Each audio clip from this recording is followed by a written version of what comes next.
Warangal, Khammam, Nalgonda MLC BJP అభ్యర్థి గుజ్జుల ప్రేమేందర్ రెడ్డి గెలుపు కొరకు ప్రతి ఒక్క బీజేపీ కార్యకర్త కృషి చేయాలని కామారెడ్డి ఎమ్మెల్యే వెంకటరమణారెడ్డి కోరారు. మహబూబాబాద్ జిల్లా తొర్రూరులోని నిర్వహించిన ఎన్నికల సన్నాహక సమావేశంలో ఆయన పాల్గొన్నారు.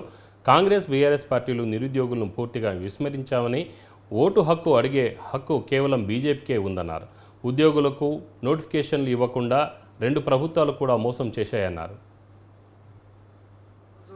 ఉమ్మడి వరంగల్, నల్గొండ, ఖమ్మం జిల్లాలకు సంబంధించిన పట్టభద్రుల ఎమ్మెల్సీ నియోజకవర్గమైనటువంటి అలాగే అందులో భారతీయ జనతా పార్టీ మద్దతుతో భారతీయ జనతా పార్టీ రాష్ట్ర ప్రధాన కార్యదర్శి అయినటువంటి గుజ్జుల ప్రేమేందర్ రెడ్డి గారు ఇవాళ ఇక్కడ రావడం జరిగింది.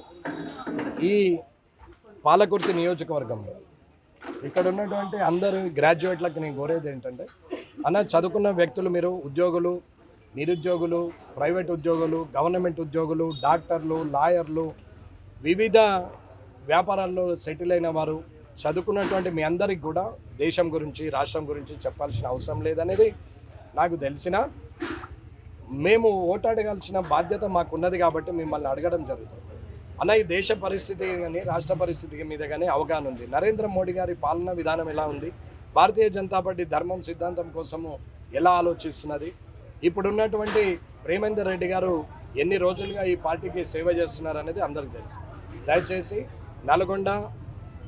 ఉమ్మడి నల్గొండ, ఉమ్మడి వరంగల్, ఉమ్మడి ఖమ్మం జిల్లాలకు సంబంధించిన పట్టభద్రులందరికీ చేతులెత్తి మొక్కి దండం పెట్టి చెప్పేది ఏంటంటే, మీరు తీసుకునే నిర్ణయము ఈ భవిష్యత్తు ఉండాలి. ఎమ్మెల్సీగా గుజ్జుల ప్రేమేందర్ రెడ్డి గారు శాసన మండలిలో మీ తరపున మాట్లాడే గొంతుక అవుతుంది. మీ గురించి, మీ సమస్యల గురించి